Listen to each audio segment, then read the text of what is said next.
Bismillahirrahmanirrahim. Assalamualaikum warahmatullahi wabarakatuh. Selamat pagi. Salam sejahtera bagi kita semua.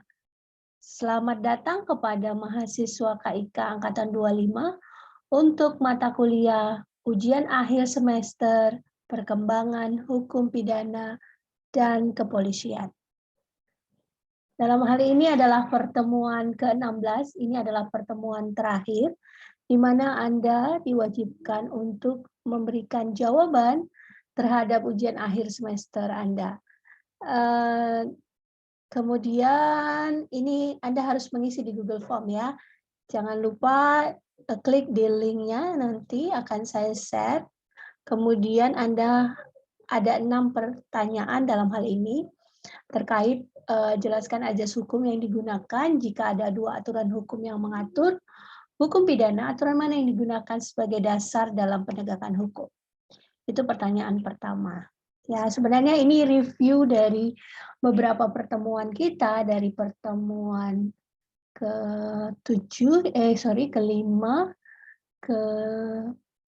beberapa ke-12 juga ada pertemuan ke-12.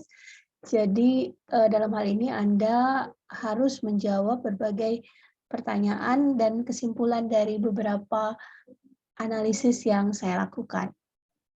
Kemudian pertanyaan kedua, berikan analisis saudara terkait perkembangan hukum pidana material dan hukum pidana formil dalam sistem pidana dan pemidanaan di Indonesia. Jadi apa sih yang perkembangan hukum pidana materialnya, perubahan-perubahan hukum pidana, ya baik yang sudah diatur di dalam di luar KUHP, dalam hal ini diatur dalam di luar KUHP, di dalam undang-undang, misalnya undang-undang tindak pidana korupsi, undang-undang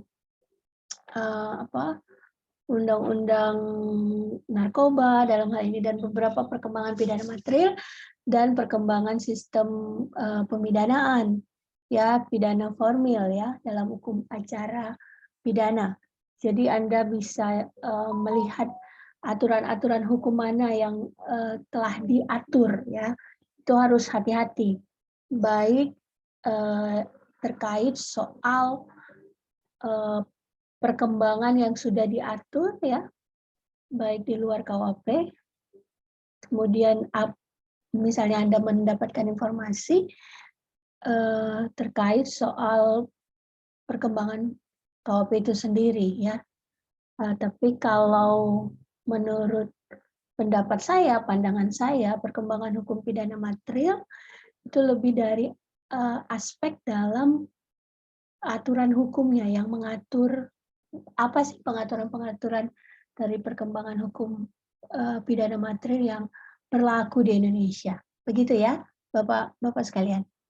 Kemudian bagaimana upaya penyidik dalam mengidentifikasi penggunaan Bitcoin sebagai transaksi pendanaan teroris di Indonesia.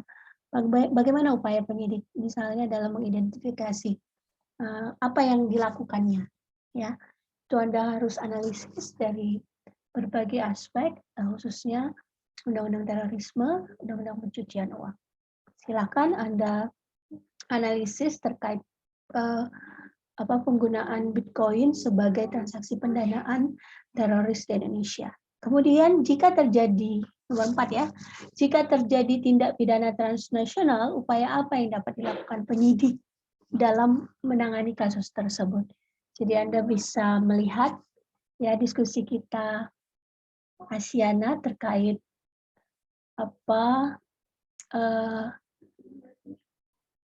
Interpol ya. Anda bisa menganalisis dari aspek itu. Silakan, kemudian jelaskan aturan hukum yang mengatur pengelolaan barang bukti atau benda sitaan dan siapa yang bertanggung jawab dalam penjagaannya. Nah, ini pastinya Anda paham kelompok mana yang menganalisis ini. Kemudian kalau nomor 6, saya menanyakan tentang bagaimana penanganan kasus tindak pidana korupsi di mana pelaku suap adalah warga negara asing kepada pejabat negara sebagai penerima suap di Indonesia dan berikan contoh kasusnya. Ya, silahkan Anda menganalisis dari tindak pidana korupsi dan melihat aspek-aspek karena ini ada warga negara asing. Ya, mohon Anda mengerjakan ujian akhir semester ini sesuai jadwal mata kuliah ya. Mata kuliahnya ini dijadwalkan jam 10 pagi. Kemudian dan akan selesai di 11.40. Ya, sesuai on time dan Anda harus menyelesaikannya dengan tepat waktu. Demikian arahan saya dalam menyelesaikan mata kuliah perkembangan hukum pidana dan kepolisian, ya, mata kuliah ini di ujian akhir semester pada pertemuan 16. Terima kasih, saya sudahi dengan wabillahi taufiq wal hidayah. Assalamualaikum, salam sejahtera bagi kita semua.